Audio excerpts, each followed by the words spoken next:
All right, what is up? The last video we talked about firewalls and filters, and in this one we're going to talk about VLANs, virtual local area networks, as well as the network segmentation, the concept of network separation.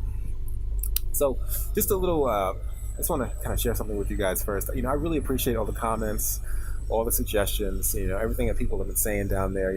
I'm in the comments, I like to jump in, and it's really motivating, and I appreciate that. Second, you may be wondering about the order of these videos. It may feel arbitrary. I assure you, it is not arbitrary. I thought this through. It actually follows the official CompTIA Security Plus test objectives. So you can go ahead and download that from the link that's placed under this video. Now let's get into the topic. So what is a VLAN? Technically, a VLAN is a broadcast domain. It is a virtual local area network. It is a means of segmenting networks without creating physical networks. So administrators will often do this in order to ease administration, right? So you can have multiple departments like the engineering department or the sales department, and they might be in geographically distinct locations, but they are grouped logically by VLAN. So you can group specific ports. Maybe if you have 100 ports on the switch, you want to group the first 5 ports into one VLAN because they belong to the sales department, and the next 5 ports to another VLAN because they belong to the engineering department. If you want some more information about VLANs and what I'm talking about here, definitely make sure you check out that first video where we talk about switches, because that's when I kind of get into the details of that. But that's pretty much what it is. Now, a lot of times people will use VLANs also for quality of service. So you can, for example, create a voice over IP VLAN, and you can set certain criteria so that traffic, you can apply traffic shaping so that certain traffic is allowed on that VLAN and only that VLAN.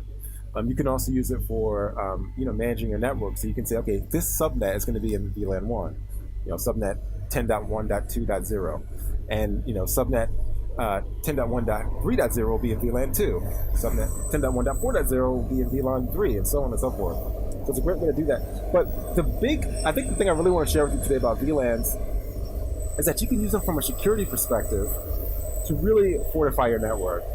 So when you have 2 computers and 2 distinct VLANs, they can't communicate with one another unless they go through a router. And that router can have policies. It can have access control lists in place that restrict the flow of information between VLANs. So it's really good for virtually segmenting traffic. You can also use this in concert with network access control. So let's say you've got a computer. You bring a computer into a conference room. You whip out an Ethernet cable and you plug it into a wall jack. If you have network access control, maybe using 802.1x, your machine is known as the supplicant. Think about it like you're supplying something, and in this case, you're supplying credentials to a authenticator, which is often the switch. So you supply your username and password to the authenticator, and the switch says, hey, I don't know if you're legit or not. Let me go ahead and check with the back-end authentication server. So it forwards it to the authentication server. Authentication server looks at it. If you check out, it forwards that response to the authenticator, and the authenticator then grants you access, grants the supplicant access to the network. Now, when it's granting access, it can automatically assign you to a particular VLAN. So this is great because it means your VLAN assignment is based on your role or your function, not on your physical location. And that's one of the reasons why it's so awesome. Now, there's another thing I should mention before we finish up this video, and that is network segmentation or network separation.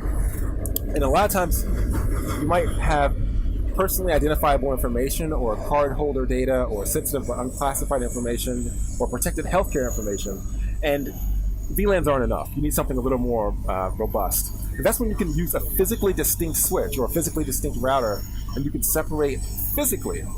And that way there's no way, or at least reduces the risk, it mitigates the risk of someone hopping from one VLAN to another and getting to a place they shouldn't be.